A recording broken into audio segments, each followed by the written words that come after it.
Hi everyone, আমি নিশা। তো আজ ছিল মাসির বাড়িতে সত্যনারায়ণের পুজো। তো সেখানে যাওয়ার জন্য আমরা রেডি হয়ে বেরিয়ে পড়েছি। তো সেদিন প্রচণ্ড বৃষ্টি হয়েছিল। তো বৃষ্টি কমে যাওয়ার পরে আমরা বেরিয়েছি, বাট রাস্তায় গিয়ে আবার বৃষ্টি শুরু হয়ে গিয়েছিল। তার জন্য আমরা রেইনকোট পরে নিয়েছিলাম। তারপর আমরা মেঘলা ওয়েদার দেখতে দেখতে চলে যাচ্ছিলাম। খুব ভালো লাগছিল। তোমাদের কার কার এরকম মেঘলা ওয়েদারে বাইক ট্রাভেল করে কোথাও যেতে ভালো লাগে সেটা কমেন্টে জানিও। তারপর আমরা বেশ এনজয় করতে করতে অলমোস্ট পৌঁছে গেছি। মাসিবাড়ির রাস্তায় ঢুকে পড়েছি।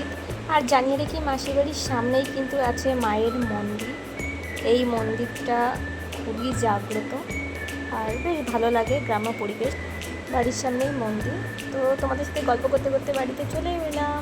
তো এদিকে এসেই বিছানায় শুয়ে ফোন দেখতে শুরু করে দিয়েছে। আর আমি যেহেতু বাড়ি থেকে স্নান করে আসিনি, তো ওপরে পুজো হচ্ছে, আমি একেবারে স্নান করে রেডি হয়ে যাব। আর এদিকে দেখো জানলা দিয়ে কত সুন্দর সবুজ গাছগুলো দেখা যাচ্ছে, দেখতে বেশ ভালো লাগছিলো। তো ফাইনালি আমি স্নান টান করে চলে এলাম। শাড়ি পরাও হয়ে গেছে। আর যেহেতু আমি শাড়িটা খুব একটা পরি না, তো সেই জন্য আজকে শাড়িটাই পরলাম। আমার মনে হয় পুজোর দিন শাড়িটাই সবথেকে বেস্ট লাগে। তো তারপর আমি চুল আঁচড়ে সিঁদুর পরে পুরোপুরি কমপ্লিট হয়ে এখন যাব ছাদে। আসলে ছাদেই মন্দির তৈরি করেছে নতুন, তো সেখানেই আজকে পুজোটা হচ্ছে। তো চলো ছাদে গিয়ে দেখি যে পুজোটা কতদূর কী হচ্ছে। তারপর ছাদে এসে দেখি যে প্রায় পুজোটা শুরু হয়ে গেছে। আর এখানে এসেছিলো আমার মাসির যা, তার 2 মেয়ে, এরা এসেছিলো জাস্ট, আর কেউ আসেনি, অন্য কোনো রিলেটিভ। আমরা এসেছি আর এরা এসেছিলো। তো আমরা এখানে বসে আছি। এখানে পুজো সবকিছু।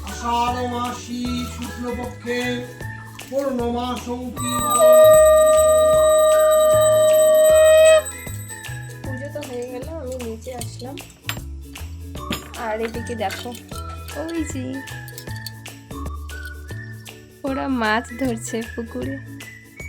অনেক মাছ আছে বলে। বৃষ্টি হয়েছে তো পুকুরে অনেক জল হয়ে গেছে।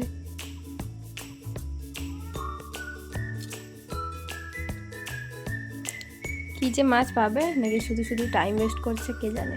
তারপর আমি আবার ছাদে চলে এলাম। এসে দেখছি ঠাকুর ঘরটা একটু পরিষ্কার করে নিচ্ছে মাসি, কারণ এখন প্রসাদ দেওয়া হবে। তো তিথি এখন সবাইকে প্রসাদ দেবে, সেই জন্য ওই পরিবেশন করছে। আর আমি এদিকে গোলা প্রসাদটা মাখছি। নারায়ণ পুজোতে গোলা প্রসাদ তো থাকবেই, আর আমার গোলা প্রসাদ খুবই ভালো লাগে।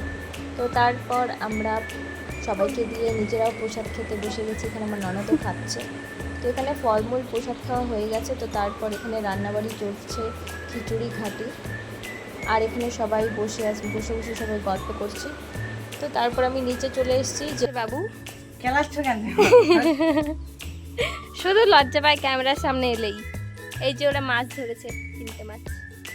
আমরা খেতে বসবো। খিচুড়ি খেতে বসছে। লাগবে না? হ্যাঁ দিলাম। অন্ধকারের মধ্যে বসছে রে এরা। দেখো তিথি কি করছে। এত গরমের মধ্যে বৃষ্টি হয়েছে জন্য ওর ঠান্ডা লেগে গেছে, তো সেই জন্য ব্ল্যাঙ্কেট ঢেকে ওই ফোন কাটছে শুয়ে। আর আমাদের এদিকে প্রসাদ খাওয়া হয়ে গেল। তো প্রসাদটা হেভি টেস্ট হয়েছিল। আর সো আজকের ভিডিওটা এইটুকুই। টাটা।